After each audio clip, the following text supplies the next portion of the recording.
Nuestro segundo invitado de hoy es Iván González, secretario del Movimiento Construye. Señor González, un gusto tenerlo en Centro Digital. ¿Cuál es la posición de su movimiento frente a la decisión del CNE de repetir las elecciones en las circunscripciones del exterior? Buenos días. En primer lugar, decirle que la posición del movimiento es una posición de profunda preocupación respecto al actuar del Consejo Nacional Electoral en estas circunstancias. ¿Ya? ¿Por qué? Porque repetir las elecciones nos deja en una situación de completa indefensión, igual que ha pasado durante este proceso electoral con algunos otros temas. Primero, el reemplazo de la candidatura de Fernando nos significó seguir un proceso absolutamente regular, y después de ese proceso absolutamente regular se provocó que tuviéramos un solo día de campaña. Después, los resultados del exterior a nosotros nos ponían en primer lugar en Europa, en Estados Unidos y en América Latina, y en Europa nos habían asignado el segundo escaño. En estas circunstancias, básicamente esta repetición que están aduciendo de que ha habido menos electores, por ejemplo, en el caso de América Latina, hubo más votantes que en las elecciones anteriores del 2023 e incluso que las del 2021. Entonces, en estas circunstancias se está generando una narrativa básicamente porque el correísmo no ha logrado llevarse todas las curules como era su intención, y creo que en ese sentido es básicamente la posición del movimiento. Vamos a agotar las instancias nacionales que haya del caso, e igual las instancias internacionales que correspondan, porque en este sentido ya hay un tema de un absoluta direccionamiento sobre la organización en los procedimientos que toma el Consejo Nacional Electoral. Estamos conversando con el doctor Iván González, secretario del Movimiento Construye. Doctor, ¿creen que estarían en riesgo los 3 escaños que lograron en los comicios realizados el 20 de agosto con esta repetición de las elecciones? Perdón, no le escuché con claridad. Sí, ¿cree que estarían en riesgo los 3 escaños que han obtenido en el exterior con esta repetición de las elecciones? Mira, el tema puntual es que nosotros hemos tenido ya 3 escaños. Con la repetición depende del procedimiento. El tema puntual es que, por ejemplo, en Europa usted necesita más de 500 delegados a mesa, si es que se hace de manera presencial, necesita más de 500 delegados para poder controlar la votación. Y en ese nivel de control le voy a contar lo que nos pasó en la provincia del Napo, por ejemplo. Nosotros desarrollamos un proceso de control electoral que tenía la capacidad de determinar, porque el Napo es una provincia bastante pequeña con pocos recintos, y nosotros en cuestión de horas pasamos del primer lugar al tercer lugar. Napo asigna 2 escaños. Haciendo todo el proceso de control electoral, logramos que se vuelva a contar 30 juntas receptoras del voto y terminamos efectivamente en primer lugar, como decía nuestro control electoral. Sin embargo, en estas 30 juntas receptoras del voto se había violentado la voluntad popular que le permitía al correísmo pasar en primer lugar. ¿Qué ocurre cuando usted no puede controlar 520 juntas que además están en distintos países de Europa? Corre el riesgo, efectivamente, que como ha sido costumbre, le metan mano a la elección y decidan por la gente.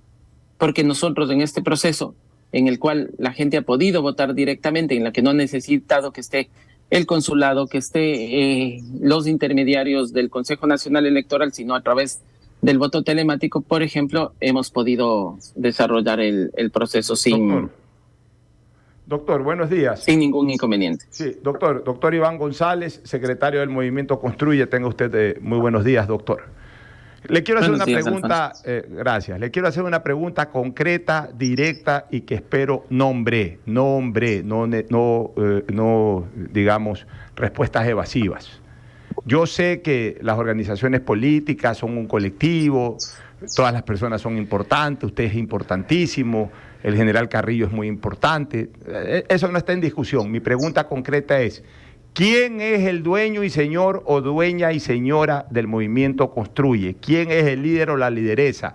¿Quién es la persona que políticamente va a estar siempre pendiente del desarrollo del bloque legislativo, quién es la persona que obviamente en consulta o en conversación con ese bloque, de alguna forma enfoque u oriente las decisiones del bloque legislativo. Por favor, nombre, sin evasiones, sino directamente nombre.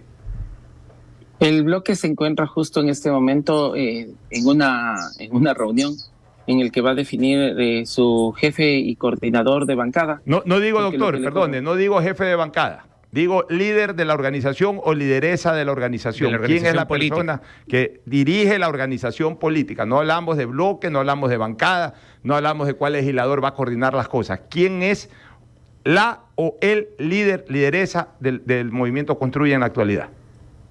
Usted, Alfonso, lo que está queriendo llevarme a discutir es si María Paula Romo va a tener la decisión sobre el movimiento. Lo que le quiero comentar es que en esta organización, yo, Iván González, soy el secretario nacional, conduzco los temas organizativos como corresponde y nosotros tenemos un Consejo Político Nacional conformado por cerca de 40 compañeras y compañeros, que es el que toma las definiciones. María Paula efectivamente es una compañera que tiene un liderazgo lo suficientemente fuerte como para incidir en las decisiones. Sin embargo, hay una toma de decisiones colectiva. Yo sé que eso les extraña a las organizaciones políticas que han estado acostumbrados a que tengan un dirigente y él sea o un propietario. No es el caso de Construye. Construye es una organización ampliamente democrática y ha sido así desde su origen. ¿Es complejo eso? Sí, es complejo. Es complejo a veces ponerse de acuerdo, nos toma tiempo, por eso es que a veces esperan una respuesta inmediata, una respuesta que sea de minutos, porque aquí no hay alguien que toma la decisión por el colectivo. El colectivo es de quien toma la decisión y María Paula tiene un peso importante. Sí, lo reconocemos porque su liderazgo es reconocido, creo que por todos los actores políticos, por eso le tienen bastante temor a su posición. Iván, buenos días, los saluda Carlos de Tomaso.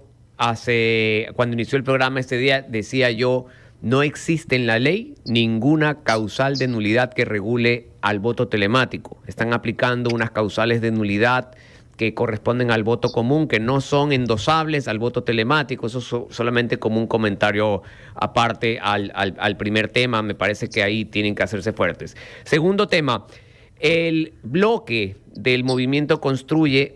Aclárenos, por favor, Iván, de una vez, está compuesto por asambleístas que resultaron de la alianza también con Gente Buena. Pregunta, ¿está compactado el bloque? ¿Están en buena relación con Gente Buena? ¿Hay coordinación, hay acuerdos entre Cristian Zurita, María Paula Romo y el movimiento? Es decir, de una vez dejemos claro si cuál es la situación de esa relación Gente Buena Construye, Iván. La relación entre la bancada es absolutamente buena. En este momento ya son 28 escaños hasta que se resuelva lo del exterior. La bancada está conformada por 27 miembros de la organización. Efectivamente, en su composición había origen en el colectivo Gente Buena, en Construye, en el movimiento de independientes, en distintas vertientes. Pero la bancada está conformada por 27 de los 28 legisladores. Iván, de estos legisladores de las circunscripciones en el exterior, ¿en qué circunscripción obtuvieron ustedes escaño y que ahorita pues quedarían en este reseteo otra vez sujeto a elecciones? Aunque insisto, para mí pues no hay causal prevista en la ley, pero bueno, ¿en qué circunscripciones tenían ustedes asambleístas? Ganamos la elección en Estados Unidos, en la circunscripción de Estados Unidos y Canadá quedamos en primer lugar con el 48% aproximadamente. En América Latina, la misma circunstancia, quedamos en el primer lugar y en Europa quedamos en segundo lugar con el 27%. Entonces quiere decir que teníamos un escaño asegurado en cada una de las circunscripciones. De ahí teníamos 3 asambleístas electos, pero también está en juego el tema de la elección de asambleístas nacionales. Para lo único que no van a repetir la elección es para la elección de binomio presidencial y de la consulta popular del Yasuní. Van a repetir la elección para el cargo de asambleístas nacionales y asambleístas por cada circunscripción. ¿Qué pasa en asambleístas nacionales? Pasa que que usted tiene hoy ya unas dos fuerzas que han pasado a la segunda vuelta, que son la fuerza del correísmo y de Daniel Noboa. Y eso va a tener una incidencia sobre las listas nacionales de asambleístas. Nosotros teníamos ahí, como puede constar en el registro del Consejo Nacional Electoral, la segunda fuerza de representación. En nuestra lista tenía el 20.70% de respaldo. Y en Europa, Estados Unidos y en América Latina, nuestra votación también era importante para la lista nacional. Entonces, en este sentido, va a haber un nivel de variación.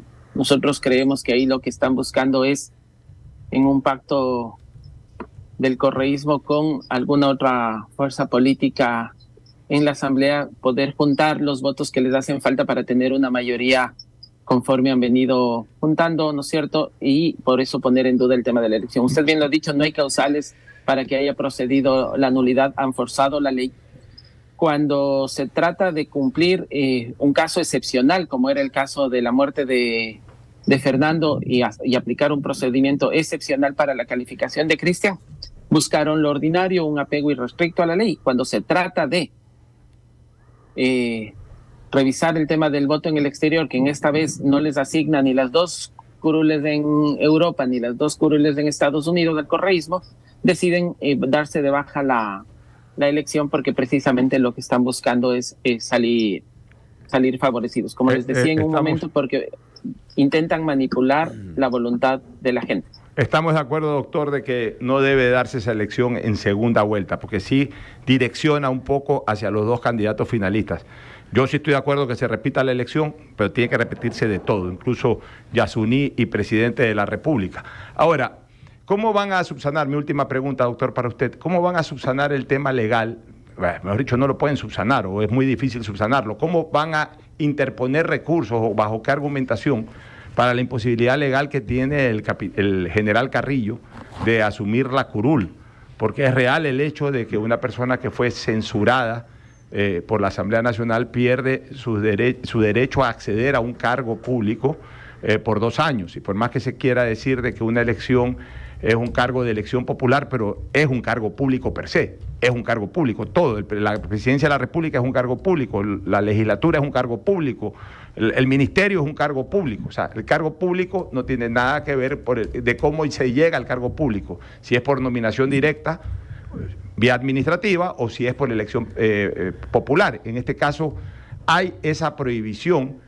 Y por supuesto, pues complica totalmente, porque ya el Ministerio de Trabajo ha señalado de que existe la imposibilidad legal de que se posesione el general Carrillo.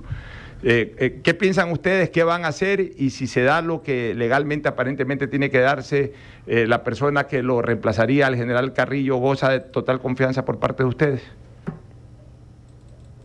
En primer lugar, lo que usted ha mencionado, el movimiento hará todo, el uso de todos los recursos legales que correspondan, pero no hay que olvidarse que dentro del marco constitucional en el país, todos los acuerdos y los tratados internacionales en materia de derechos y de derechos humanos se encuentran vigentes y hacen parte del marco constitucional. Hay una sentencia de la Corte Interamericana de Derechos Humanos sobre el caso López versus Venezuela, que establece con claridad, ¿no es cierto?, que una sanción administrativa, que es exactamente lo que compete respecto al actuar de la Asamblea Nacional y la destitución de Patricio Carrillo, o la prohibición que genera la Asamblea Nacional en este sentido, no puede ser compatible con temas de elección popular. ¿Por qué?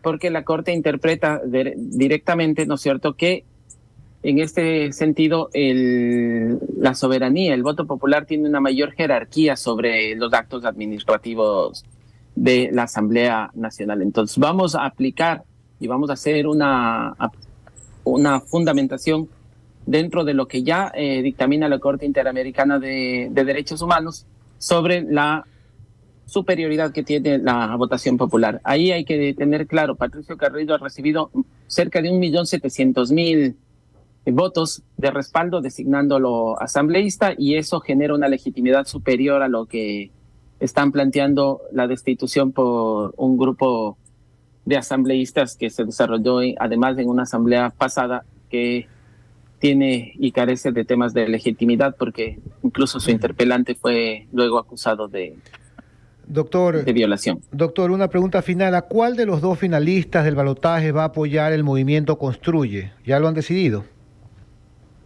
Lo que hemos tomado la decisión como movimiento es que en ninguna circunstancia nos vamos a sentar siquiera a pensar la posibilidad de discutir o de tener una aproximación con quienes nosotros, y Fernando manifestaba, tiene vínculos con la mafia y representa en la política la posición de impunidad. Con eso no vamos a estar.